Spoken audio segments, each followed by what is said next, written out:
Are you ready for Victober? Woohoo! Hi everyone, it's Jenny. Welcome back to my channel. It's the most exciting video of the year. It's Victober. I am in Wuthering Heights t-shirt, I've got Jane earrings on. I'm ready. I'm pumped. Let's do this. Okay, let's get the preliminary shizzle out of the way first. Victober, I presume if you're here, you know what this is.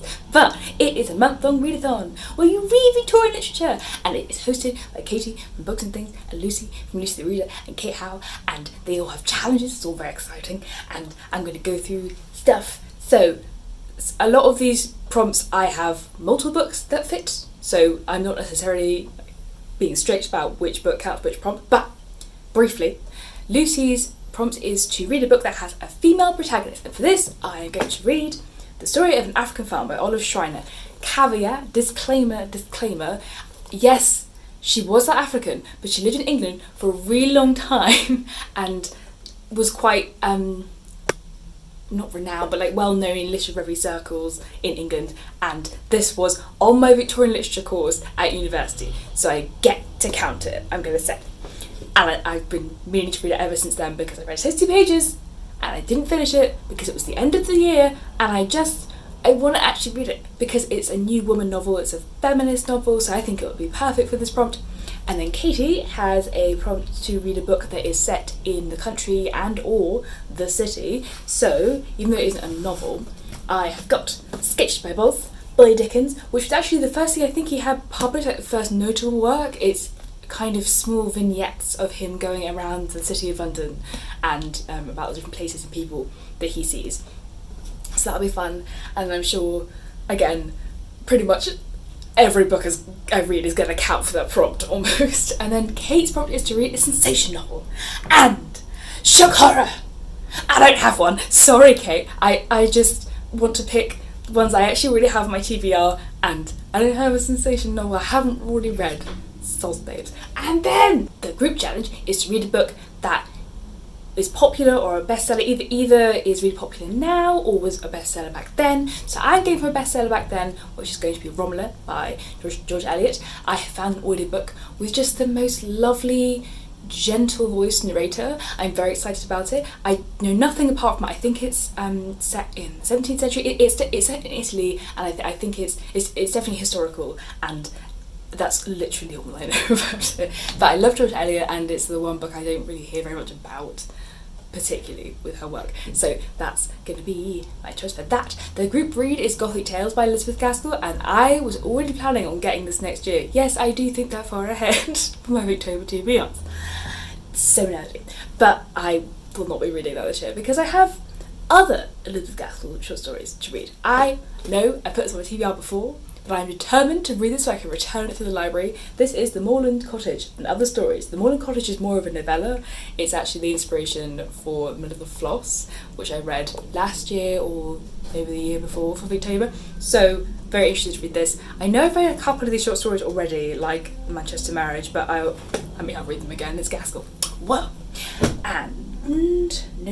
Oh yes, the bonus prompt is to read a section aloud of a Victorian book or have it read to you in an audiobook form or something. I've got lots of audiobooks that I'll go through in a minute, so that's fine. And also I have some poetry, Robert Browning's dramatic lyrics, so I always like to read poetry aloud to myself, and that will count for this prompt. I actually think that, yeah, this is a collection that I all of us bought in my second year for Victorian literature because we were doing his dramatic lyrics, and then none of the dramatic lyric poems we studied were in this collection.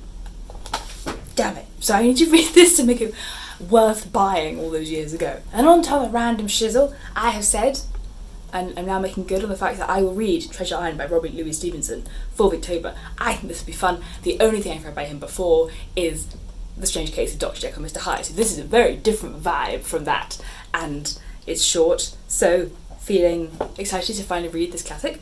And then the other kind of library book I want to read so I can return it is Reuben by Amy Levy. It is not this long, fear not. It's actually a really short novel. I think it's like 200 pages, something like that. Wow, it's shorter than that. It's short, so I will definitely get to this. All I know about that is it is about a Jewish family, and they're upper middle class lives, and I think there's some kind of romance in it. I think she was definitely also a feminist and part of the New Woman movement, so I think it's a criticism of the marriage market. That's all I know. But I've read The Romance of a Shot by her before, and that was a really interesting Victorian novel, so I'm excited to read that one. And then the other short story collection that I picked is George Silverman's Explanation by Charles Dickens. This is just 3 short stories that I have never heard of. George Silverman's Explanation is the longest, and then the other 2, just never heard of them. So I read all his novels now, and after I read Sketch of Bubbles, I kind of read his books, so it would be nice to start reading his short stories and getting into his lesser known works. And then the non-fiction book I picked is The Life of Charlotte Bronte by Elizabeth Gaskell, which I know this bit of my TBR so many times, and I keep saying, if I don't read it in October, I'll read it in November for non-fiction November, and do I know, but this is the year I'm going to read it, and I'm going to read it first to make sure I flippin' finish it, because it is pretty small text, it's pretty dense, and it's the kind of book where there are lots of notes, but I'm probably going to need to read the notes, so I'm excited to learn about Charlotte Bronte, even if it's a slightly skewed point of view, and I just need to read this, oh my goodness. And then the 3 random ones that I picked out of my TBR jar/mug are Barchester Tales by Anthony Trollope, because I've read The Ward now, which is great. This is the second one in the Barchester series. I know absolutely nothing about this one, so I'm excited to find out what happens. And then I also have the short story collection. All these short story collections, guys. I've got to tick that off this month. If I don't read one of these 3 short story collections, I'm a numpty. But this is The Withered Arm and Other Stories. So this is Gothic, which is quite nice. Again, have definitely read some of these stories before, but will probably just read them again. Well, it depends how it's going. Let's be realistic about this journey. It might not. And then the other option I've picked out is The Victorian City, Everyday Life in Dickens's London, which was on my History Challenge TBR, and it's the only one I didn't get to. So I'm going to say this is one I'm not going to prioritise. This is going to be if this is going really well, I'll start this, but I doubt it. I'm most likely to read this one and then this one, because that's if I have to pick one non-fiction book to read this month, it's going to be this one over this one. Priorities. And then in terms of audiobooks, I'm going to read Kim by Roger Kipling, which I'm really excited about actually, because I haven't read many Victorian books that aren't set in Britain. So it's very late Victorian writing, but I don't think I've read any of his novels either actually. I think I've only read some of his poetry. Yes, and his Just So Stories. That's what I've read by Kipling. So yeah, I think there might be, I don't know how colonialism is depicted, I don't know how uncomfortable that will be to read with a modern sensibility, but I'm interested to read it anyway. And then I'm going to join Kate Howe in her reread of Wuthering Heights, and also I think Marissa from Baking Bookish is also doing a reread of this, and this will be my 3rd time reading it. I'm going to listen to the audiobook for the first time, so I'm very excited about that, because the goddess that is Juliet Stevenson narrates it, and she's just the best, man, she's the best. So that'll be a nice new experience of the book. Can we take a second for this cover? Oh my goodness. I will also be rereading The Way We Live Now by Anthony Trollope, because I haven't read this, I think, for about 6 years. Whoa, man, that's a long time. However long it is, it's been a while, and I know I would have forgotten a lot of details of this plot, but this is my favourite Trollope, even though I've only read 6 out of his 47 novels. But this is so good, and it's so relevant, and it's about fate, rise and fall of fortunes, and there's so many hilarious and wonderfully developed characters. I just love this book so much, so I'm going to reread that, which will be a complete joy, I am sure. And then I don't know which one yet, but I'm thinking of rereading a Dickens novel, maybe Tale of Two Cities, maybe The Old Curiosity Shop, although I don't love that one.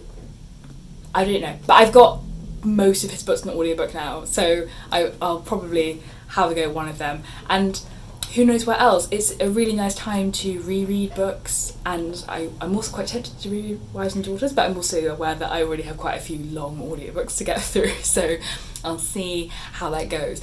But I'm just so excited. I've got all these wonderful books to read, and oh man, I just can't wait. I can't wait for October. Are you joining in? What are you reading? Do you have a TBR? Let me know, and I will see you soon for Bookish Shenanigans.